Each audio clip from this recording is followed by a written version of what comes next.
그날에 다윗이 사울을 두려워하여 일어나 도망하여 가드 왕 아기스에게로 가니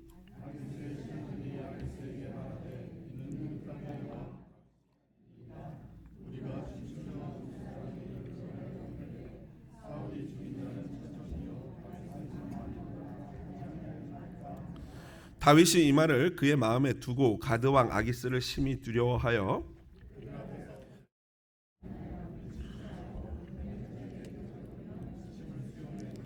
아기스가 그의 신하에게 이르되 너희도 보거니와 이 사람이 미치광이로다. 어찌하여 그를 내게로 데려왔느냐?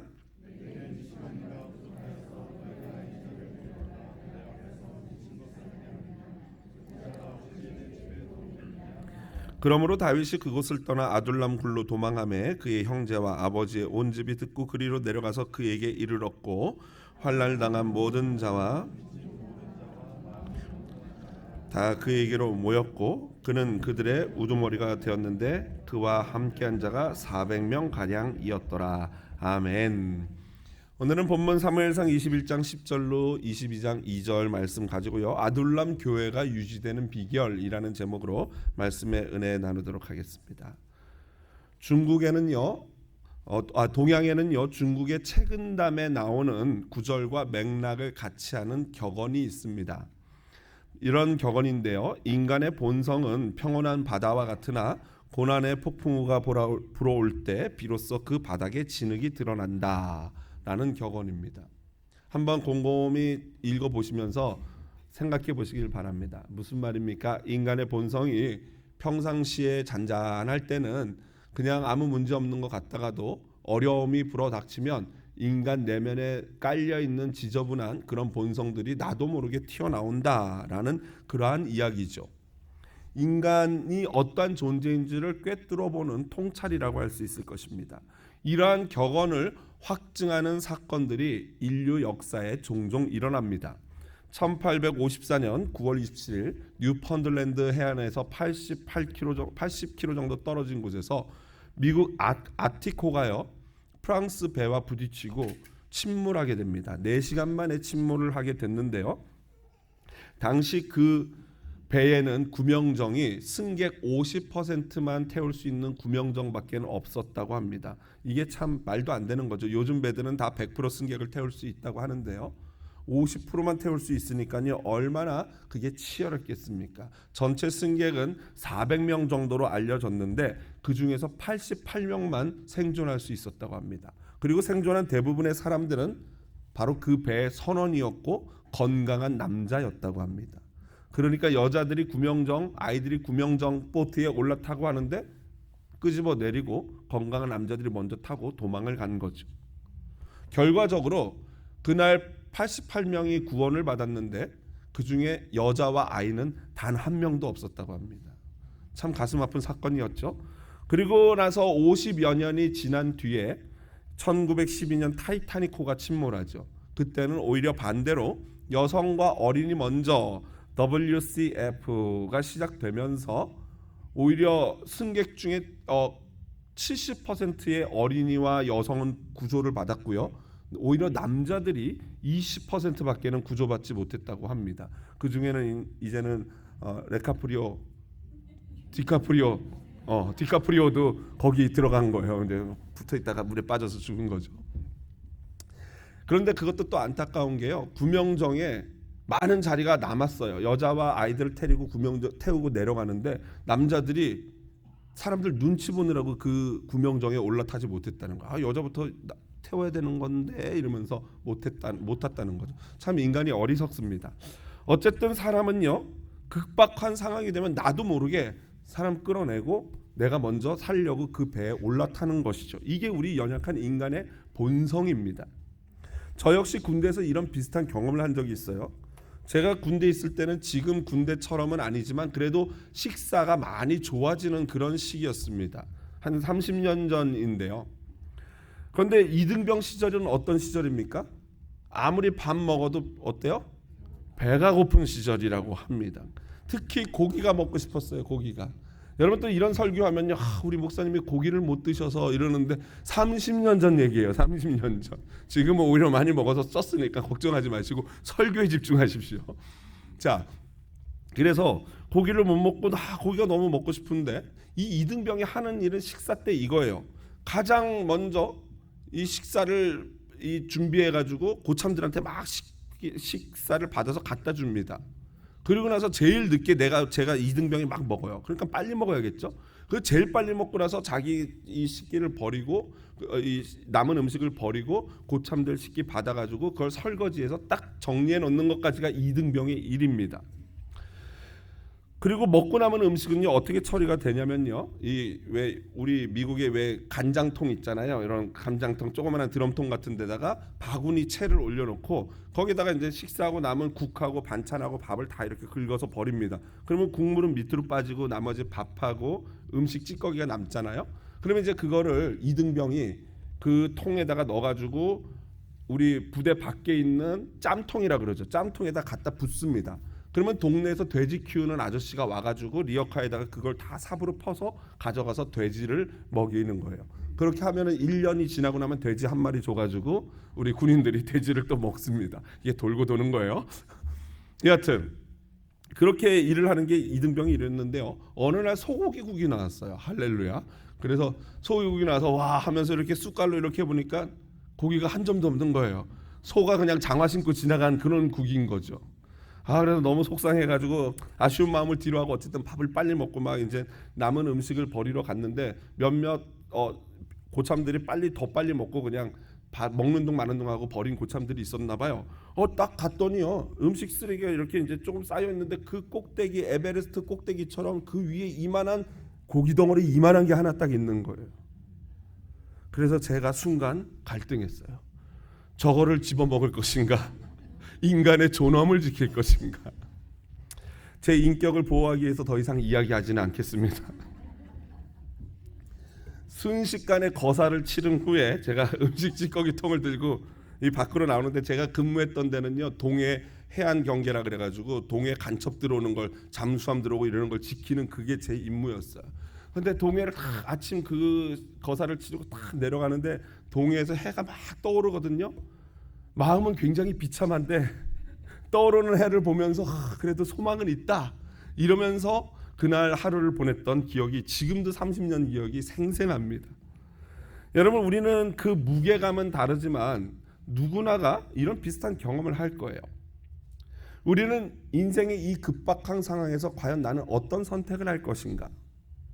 그것이 여러분 도덕적으로 옳지 않은 것 알고 인격적으로 굉장히 수치스러운 것도 알아요. 그럼에도 불구하고 우리는 종종 그러한 위기의 순간에는 본성에 이끌려 나도 모르게 그러한 선택을 할 때가 한두 번이 아닌 것이죠. 그리고 바로 그러한 사람들이 모인 공동체가 저와 여러분의 가정이고 저와 여러분의 교회인 것입니다. 오늘 본문에 등장하는 다윗과 그의 공동체를 보면요, 그런 연약한 인간들이 모인 우리들의 공동체가 어떻게 유지될 수 있는지 그 비결을 배울 수 있습니다. 그 비결은요 오늘 두 가지 질문을 통해서 배울 것입니다. 첫 번째 질문은 바로 이것입니다. 블레셋 왕 앞에서 미친 척하고 살아남은 다윗의 마음은 어땠을까? 라는 질문이 오늘 본문 보면 10절에 그날에로 시작을 하죠. 그날이라는 것은요 다윗이 사울 왕을 피하여 급하게 노브로 도망해서 제사장 아히멜렉을 만나서 그에게 거룩한 떡을 받고 골리앗의 칼을 받은 날이에요. 그리고 그것을 도액이라는 사람이 모두 사울의 목제장인 도액이 모두 목격한 바로 그날입니다. 그러니까 이 모든 일들이 바로 그날 당일 하루에 일어난 일들이었던 거예요. 이것은 얼마나 다윗이 지금 급하고 두려웠는지를 극단적으로 보여주는 그러한 사건인 것이죠. 결국 급한 다윗은요 그날 그 모든 일이 벌어진 그날 바로 가드로 망명을 합니다. 여러분 가드가 어떤 곳입니까? 가드는요 다윗이 그토록 싸웠던 블레셋의 5대 대도시 중에 하나가 바로 가드예요. 그리고 가드 출신의 유명한 블레셋 장군이 있었죠. 누굽니까? 골리앗입니다. 골리앗의 고향이 가드예요. 그런데 골리앗의 고향에 자기가 죽인 골리앗의 칼을 차고 가드로 간다는 것은 굉장히 좀 좋지 않은 선택 아니겠습니까? 그럼에도 불구하고 다윗이 그곳을 갈 정도로 위급하고 두려운 그런 상황이었던 것이죠. 우려했던 것처럼 아기스의 신하들이 다윗을 알아보았습니다. 그리고 그들은 두 가지를 말합니다. 첫 번째는 다윗이 이스라엘의 왕이다라고 얘기해요. 여러분, 이스라엘의 왕이 지금 누굽니까? 사울이죠. 그런데 주변에 있는 나라들은 이스라엘의 왕을 이미 누구로 봤다는 거예요? 골리앗을 죽인 다윗으로 봤다는 거예요. 아이러니하죠? 진짜 이스라엘의 왕인 다윗은 이스라엘 병사와 사울 왕에게 쫓기는 반면에 오히려 주변의 적국들은 다윗을 왕으로 인정하고 있었던 것입니다. 두 번째는요, 이 가드 사람들은 당시 가장 유명했던 그 노래를 알고 있었어요. 그것이 무엇입니까? 바로 사울을 폭발하게 했던 트리거가 된 노래죠. 사울은 천천, 다윗은 만만이라는 노래예요. 이 노래를 알고 있다는 것은 골리앗을 죽인 사람이 누구라는 걸 알고 있다는 거예요? 바로 이 다윗이다라는 걸 아는 거예요. 그러니 여러분, 다윗 입장에서 지금 얼마나 당황스럽겠습니까? 설마 나를 알아보겠어 하고 가드로 도망을 갔는데 바로 알아본 거예요. 심지어 그의 주제가까지도 알고 있어요. 그러니 다윗이 굉장히 당황스러웠던 것입니다. 12절에 그 다윗의 마음이 너무나도 잘 드러나 있죠. 같이 한번 12절 읽어보겠습니다. 다윗이 이 말을 그의 마음에 두고, 다윗은 이제 이 순간 내가 어떻게 해야 할지를 걱정해야 됩니다. 결정해야 합니다. 이등병 시절 저처럼 고기를 먹어야 되는지, 인간의 존엄을 지켜야 하는지, 본성을 따를 것인가, 존엄을 지킬 것인가. 다윗은요, 존엄을 지키려면 골리앗의 칼을 빼들고 다 덤벼라 하고 하나님이 나와 함께 하신다고 적을 물리치는 게 맞지요. 그런데 그렇게 하지 않았어요. 그는요, 그렇게 하는 대신에 미친 척하기 시작합니다. 머리를 성문에다가 쾅쾅 박고 손으로 뭔가를 그적그적거려요. 그리고 심지어 입에서 침을 수염에 질질 흘려가지고 이러는 거예요. 그걸 본 블레셋 왕 아기스는요, 아니 이 나라에 미친놈이 부족해가지고 얘까지 끌어들이냐 하면서 야 얘 우리 성에 들이지 마, 재수없어, 보내 라고 했던 것입니다. 왜 그랬냐면요, 왜 다윗이 미친 척 했냐면요, 바로 이런 결과를 원했던 것이에요. 고대 사람들은요, 미신을 믿잖아요. 그렇기 때문에 미친 사람은 좀 재수없는 부정탄 그런 사람으로 여겼던 거예요. 그래서 그런 사람을 만지기도 싫어하고 곁에 두기도 싫어했던 것입니다. 그래서 다윗을 죽일 생각도 안 했고 감옥에 잡아 넣을 생각도 안 하고 그냥 너 같은 애는 이제 필요 없으니까 꼴 좋다 골리앗 죽이더니 저기 가서 노숙자로나 살아라 하고 내쫓았던 것입니다. 다윗의 이러한 행동에 대해서 로버트 버건이라는 목사님은 다음과 같이 말합니다. 같이 읽어보겠습니다. 다윗은 아마도 무의미한 그래피티나 제의적 저주와 관련된 상징을 그렸을 것이다. 다윗은 스스로를 수치스럽게 취급하여 수염에 침을 흘렸다. 수염은 당시 문화에서 남성성을 드러내는 분명하고 중요한 상징이었고, 수염을 훼손하는 것은 그곳의 문화적 배경에서 분명한 혼란의 표시였을 것이다. 무슨 말이냐면요, 당시 고대 문화에서는요, 남자는 수염이 전부였던 거예요. 그래서 성경에도 보면 수염 자른 사건 때문에 전쟁이 일어나지 않습니까? 다윗이 전쟁을 하지 않습니까? 그만큼 수염이 중요한 것입니다. 그러니까 다윗은 지금 자기의 자존심, 자존감, 존엄이고 모두 다 포기하고 거짓말로 살기 위해서 미친 척을 했던 것입니다. 여러분, 이에 대해서 우리는 이렇게 얘기하는 사람들도 있어요. 아니, 도덕적으로 이게 옳은 것인가? 다윗이 계속 거짓말하지 않습니까? 지난 본문부터. 그런데 여러분, 이러한 본문을 볼 때는 도덕적으로 옳고 그름을 따지는 것은 이 본문을 보는 중심에서 사실은 벗어난 거예요. 인간은 위기의 순간에 누구나 베드로처럼 다윗처럼 행동하는 것이 훨씬 더 익숙합니다. 나는 안 그런데, 그거는 본인이 진짜 이러한 위기를 겪어보지 못한 사람일 가능성이 높습니다. 진짜 죽고 사는 위기를 맞닥뜨리게 되면은 우리는 베드로, 다윗이 되기가 훨씬 쉽습니다. 이와 같은 인간에 대한 이해가 부족한 사람들은요, 이 본문을 보면서 이렇게 얘기해요. 다윗이 인간적인 생각으로 자구책을 마련했기 때문에 하나님이 기뻐하시지 않는다라고 얘기해요. 저는 동의할 수 없습니다. 유진 피터슨 목사님도 여기에 동의하지 않습니다. 이렇게 말씀하셨어요. 또다시 다윗은 블레셋을 물리쳤다. 그러나 이번에는 무기 대신 기지를 발휘한 것이다. 아예 이거를 잘한 것처럼 하나님이 도우셔서 기지를 가지고 이겼다라고 표현할 정도예요. 저는 오히려 유진 피터슨 목사님의 이 해석을 지지합니다. 돌아가는 상황을 재빠르게 분석하고 칼권에서 다 덤벼라 해봤자 어떻게 되겠어요? 혼자서? 죽지요. 그냥 속된 말로 X 죽음이라 그러죠. 그냥 죽는 거예요. 그러니까 다윗은 정확하게 상황 판단을 하고 이건 절대 안 되겠다니까 기지를 발휘해서 그 위기에서 벗어났던 거죠. 여기서 중요한 것은요, 다른 게 아니라 첫 번째 아까 드렸던 질문이에요. 과연 이 블레셋 왕 앞에서 미친 척하고 거짓말해서 살아남은 다윗의 마음이 과연 어땠을까? 여러분 같으면 이렇게 겨우 살아났어요. 그 왕이 재수없어 퇴퇴 하고 지나갔어요. 그러고 나면 여러분 마음이 어떨 것 같습니까? 그죠? 아마 이럴 것 같아요. 내가 하나님을 잘 섬기고 잘못한 것 하나 없는데 왜 내가 마치 사냥감처럼 쫓기면서 이렇게 인간의 존엄이고 뭐고 다 버리고 내가 이렇게까지 해서 살아야 되나? 내가 이렇게까지 거짓말하는 이스라엘 왕 이게 무슨 의미가 있어? 이런 생각하지 않겠습니까? 저 같으면요 하나님께 이렇게 소리칠 것 같아요. 아니 하나님 제가 언제 왕 시켜달라고 했습니까? 그렇죠?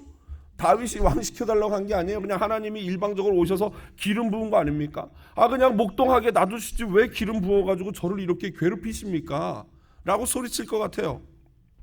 아마도 온갖 원망과 신세한탄, 낮은 자존감으로 마음과 생각이 점철되었을 것입니다. 그리고는 자기 연민에 빠져서 내가 세상에서 제일 불쌍하고 제일 재수 없는 사람이야. 하나님이 진짜 이게 뭐야? 라고 생각했을 것입니다. 그리고 다윗이 그렇게 반응한다고 해도 그거를 욕할 수 있는 사람이 몇이나 되겠습니까? 그의 마음이 어땠을까요? 그런데 신기하게도 사무엘 저자는요 오늘 그렇게 하고 살아난 다윗의 마음에 대해서 단 한마디도 기록하고 있지 않아요. 바로 22장으로 넘어가죠. 21장 15절에서 어찌 내 집에 들어오겠느냐 하니라 라고 하고 그러므로 다윗이 아둘람 굴로 도망갔다라고만 나와요. 그러니 우리는 다윗의 심정을 알기 위해서는 계속해서 다윗의 행적을 따라가면서 살펴보는 수밖에 없습니다. 22장은 그러므로 시작합니다. 이것은요 다윗의 망명이 실패했습니다. 그러므로 다윗은 도망갔습니다 라는 거예요. 결국 다윗은요 블레셋이 지배하고 있는 유다 땅으로 도망옵니다. 그것이 바로 아둘람인데요. 이 사람들이 아둘람에 다윗이 왔다는 소식을 듣고는 한 명, 두 명 모여들기 시작합니다. 지금 현재는 그 도시가 텔 에시 셰이크 마드쿨이라는 도시라고 학자들은 보고 있어요. 그리고 고고학자들의 연구 결과를 보면은 이 지역에 수백 명의 사람들이 숨을 수 있는 그런 굴들이 있다고 합니다. 어쨌든 사람들이 모여서 공동체를 이뤘는데 이 공동체는 그 지역 그 굴의 이름을 따서 아둘람 공동체라고 부릅니다. 그런데 문제는요 그 아둘람 공동체의 구성원들이에요. 그 구성원들이 가관입니다. 먼저는 다윗의 형제와 아버지의 친척들이에요. 당연하죠. 왜냐하면 이제 다윗이 사울 왕에게 반란자가 되었기 때문에 그들의 가족이 어떻게 됩니까?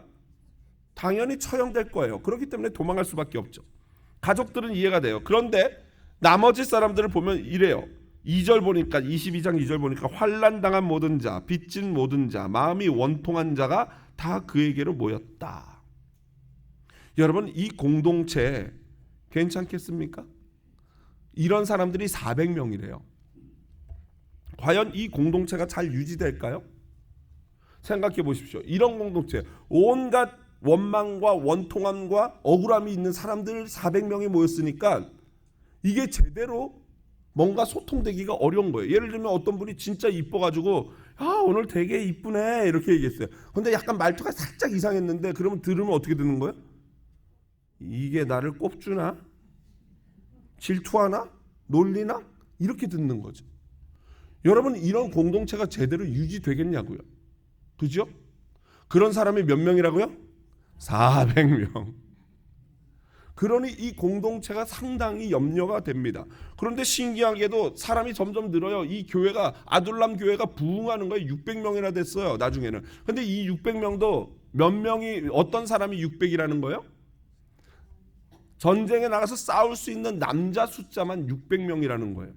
그러면 어린아이, 여성, 노인까지 치면 몇 명 정도 되겠어요? 수천 명이 되는 거죠. 아무리 적어도 2,000명 정도가 넘는 그런 숫자의 큰 대형 공동체, 교회가 되었던 것입니다. 물론 제가 염려하는 것처럼 이 공동체 문제들이 있었어요. 24장 이제 나중에 보면 24장 4절에 보면요. 하나님의 뜻에 대해서 자기 마음대로 해석해요. 하나님이 왜 다윗이 굴에 숨어 있는데 사울이 들어오잖아요. 그랬더니 이 부하들이 뭐라 그래요? 하나님이 지금 제 죽이라고 좋은 기회를 왕에게 주신 겁니다. 빨리 죽입시다. 이렇게 하나님의 뜻을 잘못 해석해내죠. 또 나중에 이 다윗 용사들이 어떤 나라를 공격하러 갔는데 그 사이에 다른 적이 쳐들어와가지고 아내와 아이들을 다 잡아갔단 말이에요. 그러니까 돌아온 다윗과 그 용사들이 막 울고불며 하다가 그 나머지 부하들이 뭐라 그래요? 다윗을 죽이자 그래요. 문제가 꽤 많은 공동체죠. 그럼에도 불구하고 결국에는 이 초기에 아둘람 공동체 400명, 600명 이 사람들이 다윗의 왕국을 이루는 기초가 됩니다. 결국 하나님의 이 환난당한 자, 억울한 자, 원통한 자, 빚진 자가 다 모여서 하나님의 왕국을 이루는 초석이 되었던 것이에요. 그렇다면 그 비결이 무엇일까요? 첫 번째로 모든 원통한 자가 오늘 2절에 보니까 다 그에게로 모였다라고 나와요. 그에게로. 이게 굉장히 중요해요. 여기서 말하는 그는 누구예요? 다윗이죠. 결국 그에게 모였다는 것은 강력한 리더십을 가지고 있는 다윗이 그 공동체 중심에 있었다라는 것입니다. 그리고 사람들은 그를 중심으로 뭉쳤다는 것이죠. 여러분 가정이든 어떤 공동체이든 강력한 리더가 있어야 합니다. 그리고 그 리더 구심점이 되는 사람에게는요 상처가 없어야 돼요. 만일 리더에게 상처가 있다면 어떤 현상이 벌어질까요? 좀만 눈에 튀는 사람이 있으면 어떻게 해요? 질투하고 시기하고 결국에는 제거하려고 해요. 누구처럼요? 사울처럼요. 그래서 리더에게는 이 상처가 없어야 하는 거예요. 리더가 상처가 있으면 계속 그 공동체에 분쟁이 일어나겠죠. 그렇다면 여러분 오늘 이 아둘람 공동체에서 제일 억울했던 사람이 누굽니까? 다윗이죠. 사실은 다윗만큼 억울한 사람이 어디 있어요? 그냥 목동일 나는데 왕으로 기름 받고 부르면서 골리앗 죽였더니 막 데려다가고 사위 삼는다 그러더니 죽일라 그러고 완전히 뭐 자기 뜻에 따라서 움직인 거 하나도 없어요. 그런데 상은 너무나 억울해요. 여러분 그렇다면은 이 다윗이 제일 억울한 사람인데 어떻게 그가 그 중심에 서서 이 상처 많은 아둘람 교회를 공동체를 이끌어갈 수 있었을까요? 그 비결은요 시편 34편을 보면 나와 있어요. 34편 한번 긴데 제가 중요한 구절들만 뽑아왔습니다. 같이 한번 차근차근 화면 보면서 읽어보겠습니다. 내가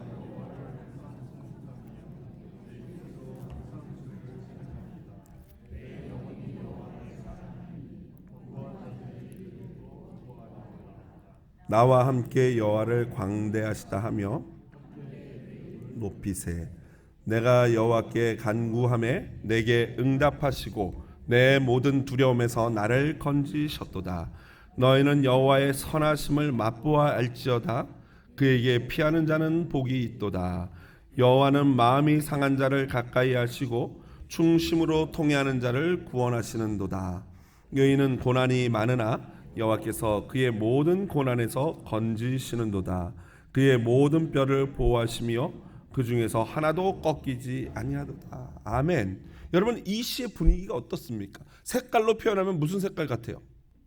파란색, 노란색, 초록색, 아주 휘황찬란한 그런 노래 아니겠습니까?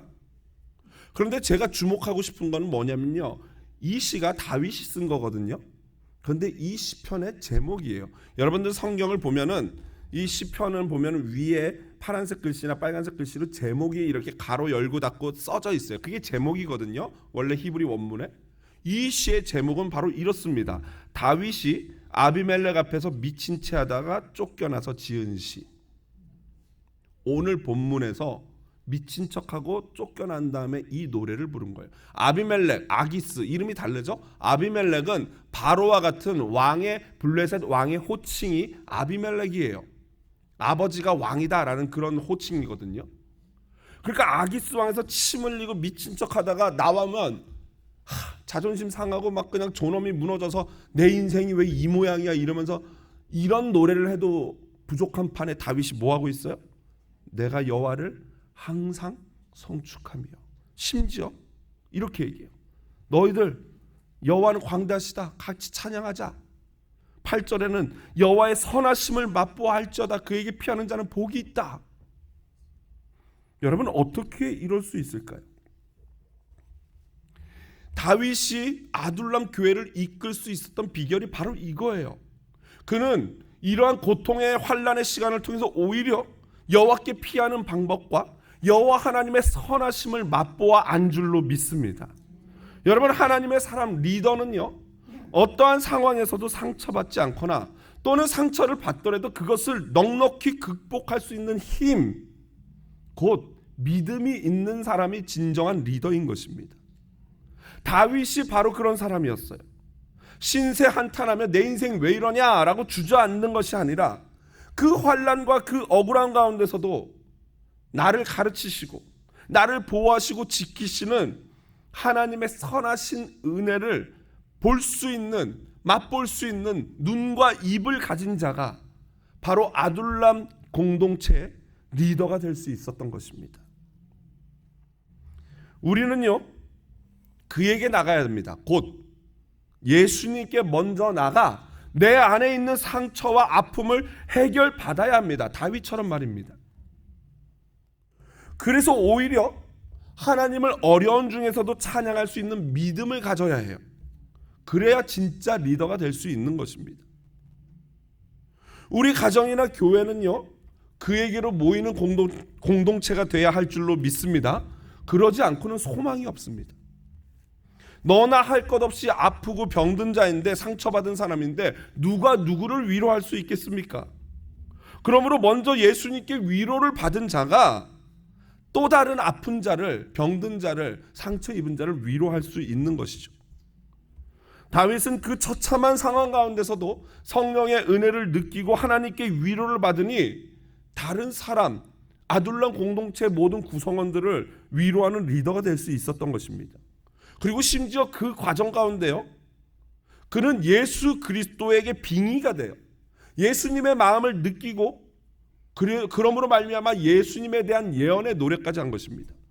마지막 절은 그의 모든 뼈를 보호하시며 그 중에서도 하나도 꺾이지 아니하도다. 다윗이 자기의 심정을 노래했지만 사도 요한은요, 요한복음 19장 36절에서 이것을 예수님을 예언한 것으로 봤어요. 십자가에서 빨리 형을 집행하기 위해서 로마 병사가 양옆에 있는 강도들의 다리를 부러뜨렸죠.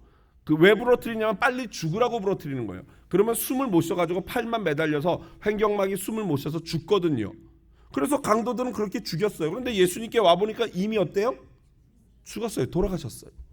그러니까 로마 병사가 진짜 죽었는지 확인하기 위해서 옆구리를 찔러서 물과 피가 나왔다 그러잖아요. 그건 무슨 말이냐면 폐에 이미 피와 물이 고여가지고 숨을 못 쉬어서 폐에 물이 들어감으로 말미암아 익사한 거예요. 그러니까 다리뼈를 부러뜨릴 필요가 없었던 거죠. 이게 바로 예수 그리스도에 대한 예언이다라고 요한은 해석하고 있는 것입니다. 결국 절망적이고 억울한 상황에서 은혜와 감사로 그걸 해석해내니까 그 믿음 있는 사람은 예수님과 완전한 합일이 됨으로 말미암아, 예수님과 하나됨으로 말미암아 예수님의 마음을 느낄 수 있었던 것입니다. 그런 자가 진정한 공동체의 리더가 될 수 있는 것입니다. 두 번째로 아둘람 교회가 유지될 수 있는 비결은요, 동병상련입니다. 뭐라고요? 동병상련. 무슨 말입니까? 한자로 같은 병을 앓는 사람이 어떻다는 거예요? 서로 연민을 느끼고 위로할 수 있다, 그런 얘기 아닙니까? 같은 병을 앓으면 그 사람의 아픔을 쉽게 이해합니다. 우리는 모두 죄라는 질병을 앓고 있죠. 그러면 우리는 서로를 쉽게 이해해야 합니다. 원래는 다윗이 자신에게 몰려드는 그 수천 명의 사람을 보면서 어떤 생각을 했을까요? 바로 이런 생각했을 거예요. 나만 억울한 줄 알았더니 나처럼 억울하고 원통하고 환난 당하는 자가 이렇게 많았구나. 나만 아픈 게 아니었구나 라는 것을 다윗이 느꼈던 것입니다. 여러분, 혼자는 힘들지만 함께하면 훨씬 더 잘 버티고 잘 이겨낼 수 있습니다. 한마디로 우리나라 드라마에서 유행했던 그 유명한 대사 이거죠. 너도 아프냐? 나도 아프다. 그러면 서로 울면서 안아주고 오래 버틸 수 있는 거예요. 그런데 여러분, 저와 여러분 우리들의 문제가 뭔지 아십니까? 너도 아프냐? 나도 아프다가 아니고 이거예요. 너만 아프냐? 너만 아파? 나도 아파. 이씨. 이게 문제인 거예요. 와이프가 아프다 그러면 너만 아파, 난 더 아파. 막 이러면 답이 없는 거죠. 남편이 힘들다 그러면 당신만 힘들어, 나도 힘들어. 이러면 답이 없는 거예요. 그러니까 너무 우리 서로 그렇게 날카롭게 보지 마시기 바랍니다. 그러다가 가재미는 되셔요. 이렇게 보지 마시고 예쁜 눈으로 보세요. 예쁜 눈으로. 여러분, 다리 아픈 환자가 팔 아픈 환자를 보면서 뭐라고 할 형편이 됩니까? 아니죠. 똑같이 아픈 거예요. 우리는. 우리에게 더 필요한 것이 있다면 서로를 긍휼하게 보는 눈인 줄로 믿습니다. 옆에 분 한번 최대한 사랑 담긴 눈으로 한번 봐보실까요? 이렇게 째려보지 마시고 사랑 담긴 눈으로 한번 봐보세요. 보세요. 원중관상 아내가 옆에 있는데 왜 아내를 안 봐? 여러분, 남편이 아내를 보며 내 뒷바라지 하느라고, 아이들 돌보느라고 당신 정말 수고 많다. 아내가 남편을 보면서 여보, 평생 가족을 먹여 살리느라고 성실히 일하는 당신 정말 자랑스러워요. 수고 많아요. 여러분, 저 목사를 보면서 실력도 안 되는 사람이 설교하느라 애쓴다. 이렇게 보셔야지. 설교를 저렇게밖에 못해. 이러면 안 되는 거예요.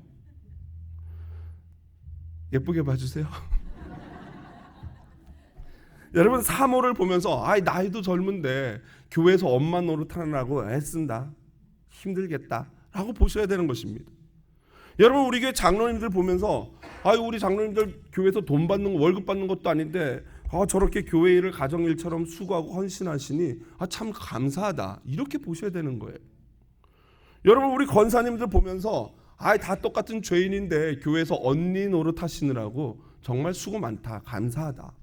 이렇게 말해야 되는 거예요. 또 우리 성도들을 보면서 그렇게 힘든 세상에서 일주일을 살고도 매주 교회 빠지지 않고 출석하시니 최고다 라고 봐야 하는 것입니다. 여러분, 또 나이 드신 분들은 젊은 사람들 보면서 옷을 머리를 뭔 저 따위로 하냐 이렇게 보시면 안 돼요. 여러분도 그때 그랬어요.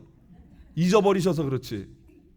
젊은 사람들 보면서 불타는 주말에 세상 나가서 술 먹고 담배 피고 그렇게 놀지 않고 이렇게 교회 와서 예배하니 너희들 정말 이쁘다 이렇게 보셔야 돼요. 또 여러분들 젊은 사람들, 어르신들 보시면서 이렇게 보셔야 돼요. 젊은 나도 이렇게 막 쉬는 날 교회 나오는 거 힘든데 저렇게 힘든 몸 이끄시고 이거 휠체어 끌고 이러면서 한 번도 빠지지 않고 예배 자리를 지키고 기도해 주시는 우리 어르신들, 우리 할머니 할아버지들 너무 감사하다. 이렇게 보셔야 하는 겁니다. 여러분, 이것이 교회인 줄로 믿습니다. 이것이 아프고 원통하고 환난 당한 자들이 모여서 해야 하는 동병상련이라는 것이에요. 말씀을 정리합니다. 먼저 우리는 그에게로 모여야 합니다. 예수 앞에 나가서 먼저 내 마음속에 있는 그 찌꺼기들을 해결받아야 하는 것이죠. 그것을 가지고는 절대로 다른 사람을 제대로 이해하지 못합니다. 필터가 잘못됐기 때문에 제대로 된 이해를 못하는 거예요.